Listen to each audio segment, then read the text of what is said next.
tambahan di sini mengenai GU ini sendiri ya. Kalau kalian kan tadi kita bahas mengenai sell zone. Nah, kalau misalkan kalian mau ambil buy zone pun ya better begitu bisa break ya, benar-benar break dari si 24.475 gitu. Dengan target harga yang tadi kita bahas di 24.800 sampai 25.000 gitu. Cuma kan kalau kita perhatikan dari si DXY sendiri itu masih sideways. Jadi memang belum ada clear belum ada pergerakan yang cukup bagus ya, atau clear direction dari si DXY ini sendiri gitu. Jadi better kalau dari saya pribadi, saya masih wait and see dulu untuk si GBP USD dan juga si gold ini sendiri dan juga si euro. Nanti saya akan cenderung wait and see untuk hari ini. Nah, karena memang secara pergerakan dari si DXY pun belum ada pergerakan cukup signifikan, bahkan untuk si GU saat ini ya pergerakan dia cenderung reject atas bawah gitu. Jadi memang belum ada clear direction. Maka dari itu saya hanya akan menunggu di bagian atas ini kalau misalkan mau ambil selling point.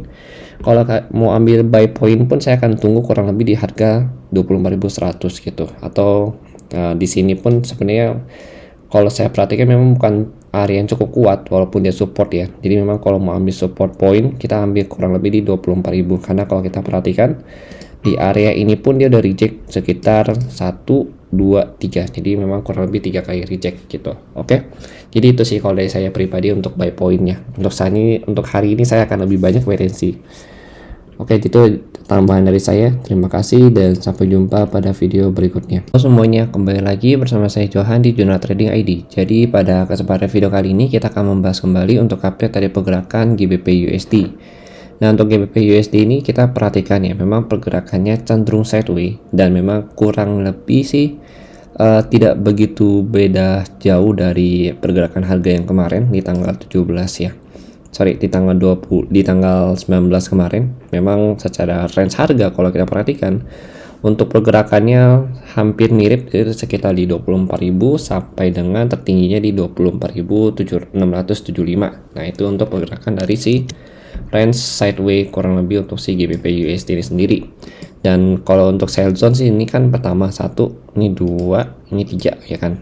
Nah, berarti ini yang pertama ini karena dia memang posisi sideways. Jadi kalau saya rasa sih kurang efektif kalau kita mau lakukan sell area di sini yaitu di 24.475. Nah, better kita tunggu di 24.800 atau di 25.000-nya. Nah, kalau kalian ada hold buy dari yang bawah sini yang kita bahas kemarin, jadi kurang lebih di harga 23.800-an ya, atau di kurang lebih di harga 23.600 ya.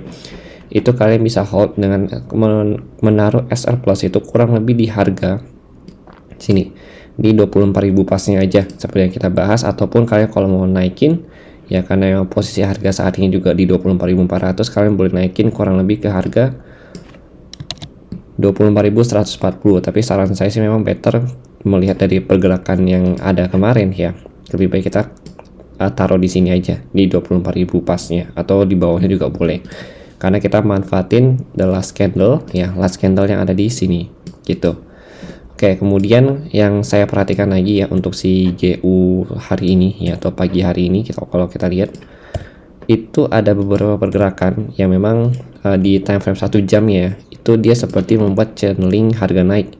Nah, yang pertama ini ada swing low, ini swing low, ini swing low. Tapi kalau kita perhatikan swing low-nya ini lebih tinggi dari yang sebelumnya gitu. Jadi kalau kita mau ambil trend line pun, kalau kita mau gambar, dia hasilnya akan begini. Nah, kemudian kita akan coba copy trend line-nya ini, kita taruh di bagian atas ini. Nah, ini akan membentuk serupa dengan channeling harga naik. Yang pertama dari sini 1, ini 2, ini 3 ya kan. Terus yang ini yang pertama atasnya, ini yang kedua, yang ketiga juga gitu. Jadi memang secara pergerakan harga kalau kita perhatikan ya, ini yang ini kita hapus dulu. Nah, ini 1, 2, 3, 4, 5, 6. Nah, jadi memang kalau kalian mau ambil sell pun better kita tunggu di 24.800 ya, karena memang the next channeling harganya itu kurang lebih di sini 24.800 sampai 25.000 gitu. Baru dari sini kita coba nanti ambil area sell begitu dia ada confirmation. Ya, begitu dia konfirmasi kita ambil sell dengan target harga kurang lebih penurunan pertama yaitu di 24.683 ya, di sini 1 sampai kurang lebih untuk worst case-nya itu dia balik ke sini lagi ya. Kurang lebih di harga kalau kita perhatikan itu di 24.364. Nah, ini kalau kita mau menyesuaikan dengan channeling harga yang ada gitu. Nah ini mungkin akan saya kasih warna yang agak beda karena nantinya bentrok ya dengan sebelumnya. Kita kasih warna hitam di sini. Nah ini untuk channeling harga yang baru gitu. Kalau kemarin kita bahas yang channeling harganya itu downtrend ya di sini. Yang warna biru ini, bukan channeling harga tapi pergerakan harganya. Dia membentuk HNS gitu kan. Nah HNS-nya ini potensi untuk menyentuh area 24.000 kembali nih kalau kita perhatikan. 24.000 sampai 25.000. Pokoknya di kedua zona ini yang harus kita perhatikan kalau kita mau sell. Zona yang kuning ini yang pertama, ini zona yang kedua yang warna hijau gitu. Tapi memang kalau untuk save-nya atau mau amannya itu di bagian 25.000 untuk ambil sell poinnya gitu, karena nantinya kita bisa taruh stop loss di atas zona yang berwarna hijau ini gitu. Kalau misalkan kita mau ambil dari 24.800 itu kan nambah 20 pip ke atas, memang cukup berbahaya. Jadi kurang lebih dari sini sampai sini itu sekitar 60 pip gitu. Jadi better kalau kalian mau lebih aman, karena memang kalau kita perhatikan ini juga masih ada potensi naik ke zona hijau kembali ya, seperti yang shoulder yang sebelah kiri sini ya. Maka memang better kita tunggu di 25.000 untuk selling point yang lebih kuat gitu.